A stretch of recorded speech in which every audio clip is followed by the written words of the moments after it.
இந்தோனேஷியாவினுடைய மர்ம கோடு. அதாவது இந்தோனேஷியாவில் வந்து பார்த்தீங்கன்னா 17,000க்கும் மேற்பட்ட தீவுகள் இருக்குது. இந்த தீவுகளில் ஒரு இடத்துல, அதாவது இந்த பாலிக்கு பக்கத்தில் பசிபிக் பெருங்கடலும் இந்திய பெருங்கடலும் சேரக்கூடிய ஒரு இடத்துல ஒரு மர்ம கோடு இருக்குங்க. அதுக்கு வந்து வேலஸ் லைன் அப்படின்னு அதுக்கு பேர். ஏன்னா உலகம் முழுக்க போய் பல்வேறு நாடுகளில் பல ஆராய்ச்சிகளை செய்த ஒரு ஆராய்ச்சி அறிஞருடைய பேர் தான் வேலஸ். அவர் வந்து என்ன பண்ணுறாரு, ஒரு கோட்பாட்டை சொல்கிறார், கருதுகோளை கோட்பாடாக சொல்கிறார், ஹைபாசிஸை தீசிஸ் ஆக்கியிருக்கார். என்னென்னா, இதுவரைக்கும் பூமியில் நடந்த எல்லாவற்றினுடைய ஒட்டுமொத்த தொகுப்பாக தான் இப்போ இந்த பூமி இருக்குது அப்படிங்கிறது தான் அவருடைய கொள்கை. அதை நீங்கள் எந்த காலத்தில் பார்த்தாலும் அது சரியாக தான் இருக்கும். அப்படி ஒரு கொள்கையை அவர் வந்து வகுத்து கொடுத்தார். கோட்டுக்கு மேற்கு பக்கத்தில் இருக்கக்கூடிய விலங்குகள்லாம் பார்த்தீங்கன்னாக்கா ஆசியா கண்டத்தில் உள்ளது மாதிரியே இருக்குது. அதாவது ஆசியா கண்டத்தில் உள்ள ஒரு காண்டாமிருகம், ஆசியா கண்டத்தில் உள்ள யானை, அது மாதிரி இருக்குது. இந்த கோட்டுக்கு வலது பக்கத்தில் இருக்கக்கூடிய விலங்குகள்லாம் பார்த்தீங்கன்னா ஆஸ்திரேலியா கண்டத்தில் இருக்கக்கூடிய யானைகள் மாதிரி, ஆஸ்திரேலியா கண்டத்தில் உள்ள காண்டாமிருகம் மாதிரி இருக்குது. ஏன் இந்த பாகுபாடு? ஒரே நிலப்பரப்பில் வந்து மேற்கு பகுதி ஒரு பக்கமாகவும் அதனுடைய கிழக்கு பகுதி ஒரு பக்கமாகவும் இருக்கே அப்படிங்கிறத அவர் ஆராய்ச்சி பண்ணுறார். அப்போ தான் அவருக்கு தெரியுது, இந்த கண்டங்களுடைய நகர்வு இன்றைக்கி இருக்கிறது உங்களுக்கு தெரிஞ்சிருக்கும். அந்த டெக்டானிக் பிளேட்ஸ்ன்னு சொல்லக்கூடிய அந்த தட்டுகள் வந்து நகர்ந்து கொண்டே இருக்கிறது. அப்படி நகர நகர உலகத்தில் பல மாற்றங்கள் வருது. அதாவது ஆசியா கண்டத்தில் உள்ள ஒரு தொல்பொருள் ஆராய்ச்சியில் கிடைத்த ஒரு விலங்கினுடைய படிவம் வந்து பார்த்திங்கன்னா அதே மாதிரி ஆஸ்திரேலியாலேயோ அல்லது இருக்கக்கூடிய மேற்கத்திய நாடுகள்லேயோ ஏதோ ஒரு இடத்துல அதே மாதிரியான விலங்கு கிடைக்குது. அப்போ இந்த விலங்கு எப்படி அங்கே வாழ்ந்திருக்கும், அந்த விலங்கு எப்படி இங்கே வந்திருக்கும், ரெண்டுக்கு நடுவில் ஒரு பெரிய கடல் இருக்கே அப்படின்னு பார்த்தா, ஒரு காலத்தில் கடல் இல்லாமல் ரெண்டுமே வந்து ஒரு நிலப்பரப்பாக இருந்திருக்கணும். நிலப்பரப்பாக இருக்கும்போது இந்த விலங்கு அங்கே போயிருக்கலாம், அந்த விலங்கு இங்கே வந்திருக்கலாம்.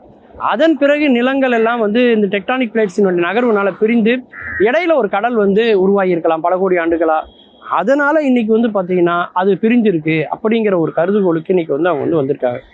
சரி, விலங்குகள் தான் இப்படி இருக்குது அப்படின்னு பார்த்தா, கடலில் இருக்கக்கூடிய நீரை வந்து நீந்தி போகக்கூடிய உயிரினங்கள் இருக்கு, அதுவும் ஏன் இப்படி இருக்குது? கோட்டுக்கு இந்த பக்கம் இருக்கிற நீர்வாழ் விலங்குகள்லாம் பார்த்தீங்கன்னா ஆசியா கண்டத்தில் உள்ளது மாதிரி இருக்குது. அதே மாதிரி மேற்கு பக்கத்தில் பார்த்தோம்னா அது எல்லாமே அந்த ஆஸ்திரேலியாவில் உள்ளது மாதிரி இருக்குது. ஏன் இந்த மீன்களில் கூட நீர்வாழ் உயிரினங்களில் கூட ஏன் இந்த பாகுபாடு? அப்படி என்ன கோடு இந்த மர்ம கோடு அப்படின்னு ஆராய்ச்சி பண்ணி பார்த்தா, அந்த இடத்துல தான் வந்து பார்த்திங்கன்னா ஒரு மிகப்பெரிய நீரோட்டம் இருக்குது. உலகத்தில் வந்து பார்த்திங்கன்னா எல்லா கடல்கள்லையுமே ஒரு மிகப்பெரிய நீரோட்டம் இருக்கும். அந்த நீரோட்டம் என்னென்னு தெரிஞ்சுட்டு தான் ஆமைகள் அது வழியாக தான் பயணப்படுங்கிறது நமக்கு தெரியும். ஆமைகள் எங்கெங்கெல்லாம் போயிருக்கோ அதெல்லாம் தான் இன்றைக்கு இருக்கக்கூடிய துறைமுகங்களாக இருக்குது அப்படிங்கிறது நம்ம எல்லாருமே தெரிஞ்சது தான். அந்த நீரோட்டம் வந்து அந்த இடத்துல இருக்குது. அது சாதாரணமாக இல்லைங்க, ஒரு 15 கிலோமீட்டர் வேகத்தில் அங்கே ஒரு மிகப்பெரிய ஒரு நீரோட்டம் வந்து இருந்துக்கிட்டு இருக்குது.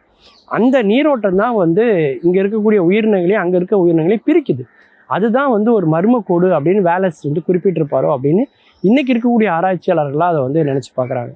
அந்த மர்ம கோட்டுனால தான் அதில் நீந்தி பயணம் செய்கிறதுக்கு எந்த நீர்வாழ் விலங்குகளுமே வந்து விரும்புறதில்லை, அது முடிகிறதும் இல்லை. அந்த அளவுக்கு அங்கே ஆழம் இருக்கிறது, அங்கே மிகப்பெரிய மலை முகடுகள் எல்லாம் உள்ளே இருக்குது. கடல் கடியில் ஒரு மிகப்பெரிய ஒரு பல ரகசியங்கள் புதிந்த இடமாக அந்த இடம் இருக்குது அப்படின்னு சொல்லலாம். அதுதான் ஒரு பெரிய மர்ம கோடாகவும் இன்றைக்கி இருக்குது அப்படிங்கிறதா வேலஸ் குறிப்பிட்டிருப்பாரோன்னு இன்றைக்கி அவங்க சொல்கிறாங்க.